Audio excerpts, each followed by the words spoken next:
PT retrucou e o Transparência Internacional rebateu o governo petista e reafirmou posição sobre a corrupção no Brasil.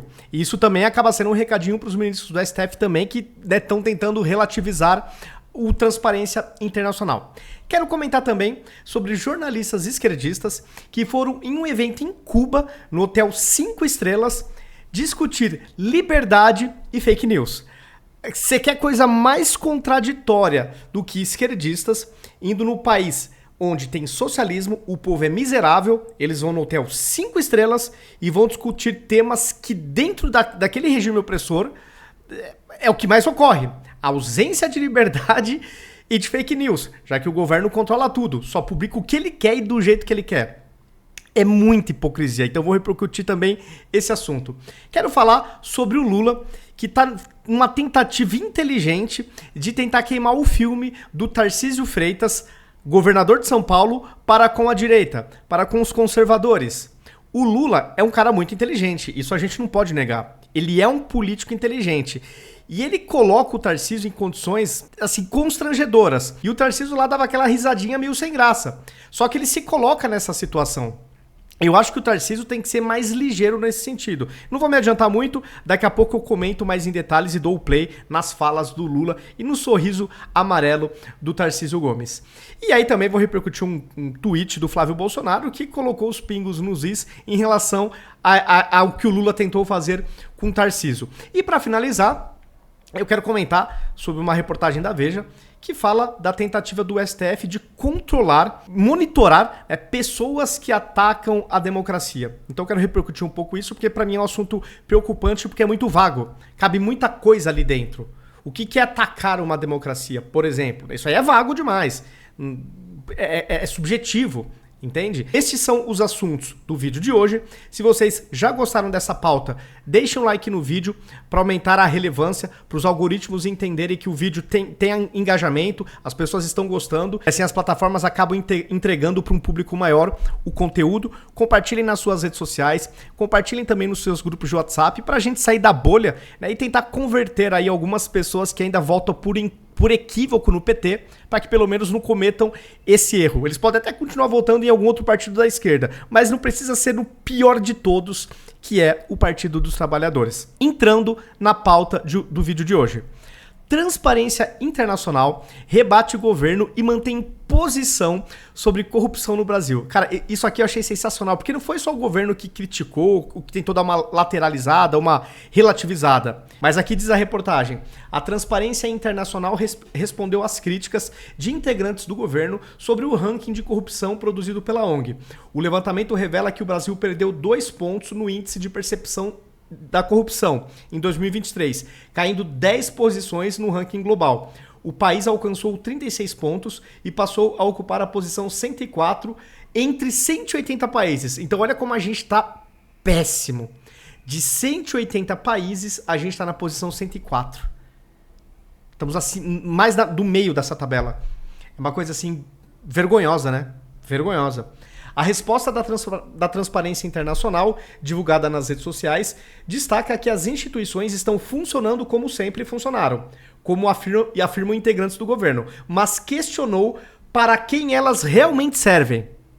Excelente ponto. O povo, essa história de que o poder emana do povo, cara, isso aqui é só um monte de palavras na Constituição. A gente sente, eu falo por mim, mas acredito que milhões também têm esse sentimento, isso aí é blá blá blá. A gente não vê esse poder todo emanar do povo. O que o povo quer muitas vezes não está acontecendo, né? Aspas para o Transparência Internacional. A corrupção não é uma disfunção do Estado brasileiro. Ela é perfeitamente funcional para os propósitos a que ela serve, concentrar riquezas e direitos. Completou na crítica a mensagem do Transparência Internacional. Uma rebatida dura aí, hein, da ONG em relação aí à tentativa de relativização do governo Lula, né? Uma bela de uma resposta. Bom, ficando ainda no campo da esquerda, aqui basicamente é para escancarar a hipocrisia. Em Hotel 5 Estrelas de Cuba, um país miserável, destruído pela opressão esquerdista, jornalistas de esquerda discutem liberdade e fake news. Bom, eles foram discutir em Cuba, em hotel 5 estrelas, totalmente antagônico à realidade da população. Liberdade, num país que inexiste liberdade em Cuba, inexiste. É opressão, né? Não é um regime democrático. E fake news, o governo propaga o que ele quer, da forma que ele quer, do jeito que ele quer. E se a verdade incomodar, eles podem até eliminar o jornalista ou prendê-lo. Então, se tem uma coisa que tem em Cuba, é fake news e ausência de liberdade. O que esses jornalistas foram discutir sobre esse assunto? Foi para repudiar o ditador de Cuba? Ou foi para felicitar, enaltecer o regime? Tendo a acreditar que esses jornalistas enaltecem o regime. Devem venerar desde a época do Fidel Castro, depois do seu irmão Raul e agora o novo presidente. O novo ditador, melhor dizendo. É muita hipocrisia, né, pessoal? Isso aqui é um tapa na cara. Essa manchete, que eu vou ler de novo, em Hotel 5 Estrelas de Cuba, jornalistas de esquerda discutem liberdade num país que não tem liberdade e fake news num país onde só tem fake news porque o governo publica o que ele quer do jeito que ele quer. Isso é um tapa na cara dos cidadãos de Cuba e do mundo.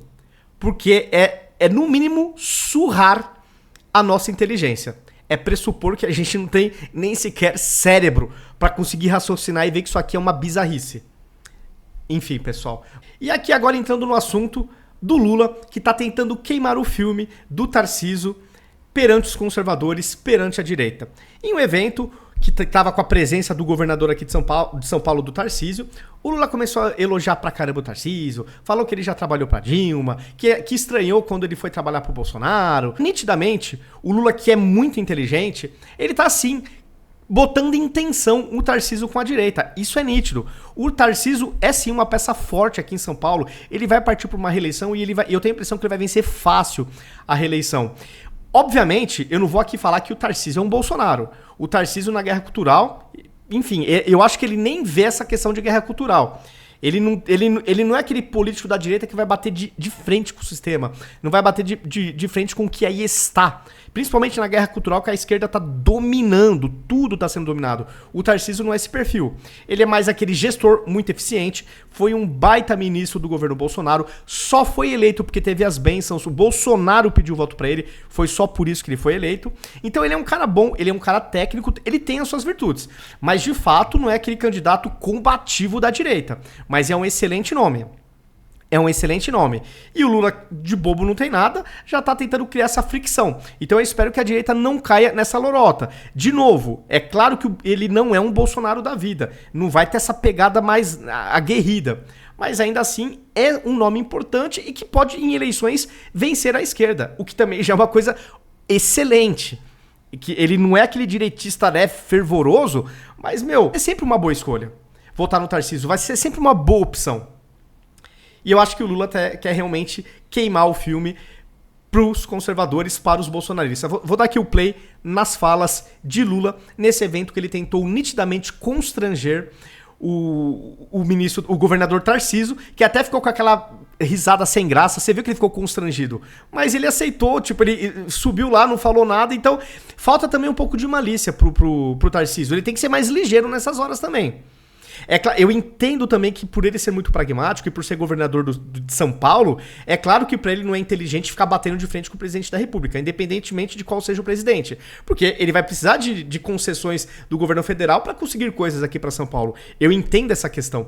Por isso que eles têm que ser mais ligeiro e não se permitir ficar nessas situações onde ele pode ser emparedado ou constrangido, né? Eu acho que esse que é o ponto que o Tarcísio tem que ser um pouco mais maduro nesse sentido. Mas vamos dar o play aqui pro Lula. Fazendo o caso do Tuparim Manaus, quando eu era presidente. Você...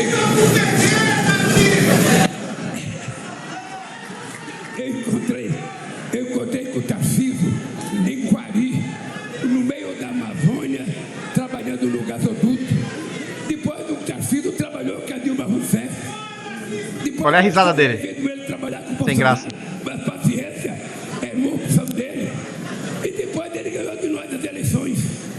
O que é que eu vou lamentar? O que é que eu vou lamentar? Eu tenho que parabenizá-lo e preparar para derrotar você nas próximas eleições.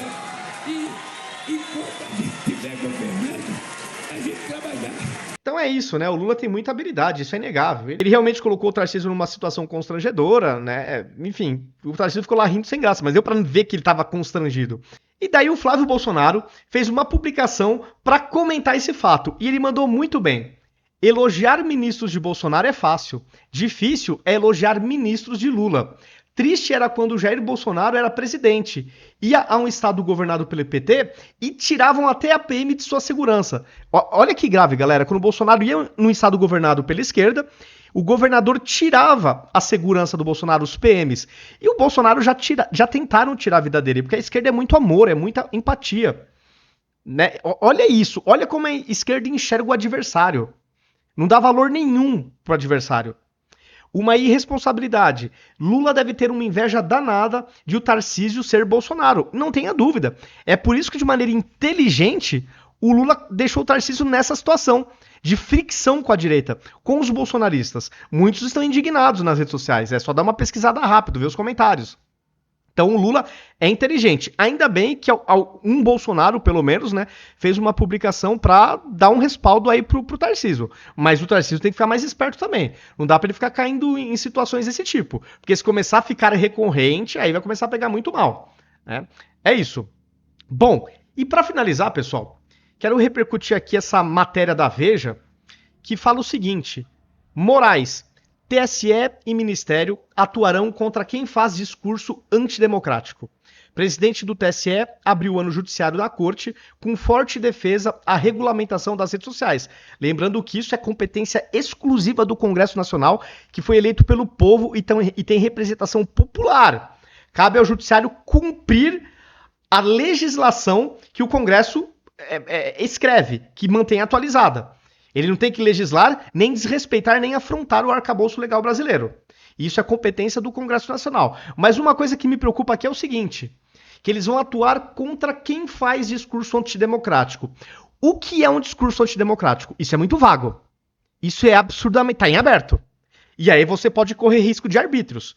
Por exemplo, se eu relembrar o passado do Lula, que ele já foi inclusive condenado em múltiplas instâncias e preso, isso seria um discurso antidemocrático? Se eu rememorar a afinidade de Lula com os tiranos da América Latina, meu conteúdo vai ser derrubado?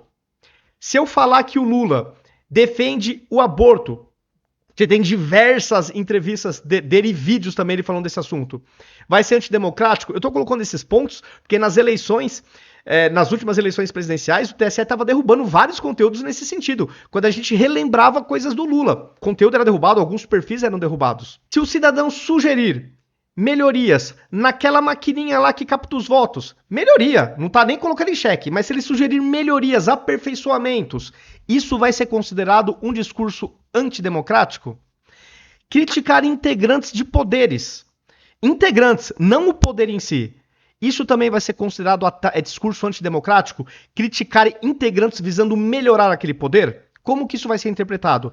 Então essa é a minha preocupação, tá tudo muito aberto, tá tudo muito vago. Eu acho que tem que ser bem objetivo. Será considerado discurso antidemocrático? Tem que pôr todos os pontos, que é pra gente não ter risco de arbítrio mesmo. Porque aí, na dúvida, o povo, por medo, pode silenciar. Mas isso é democrático? Isso não seria interditar o debate público?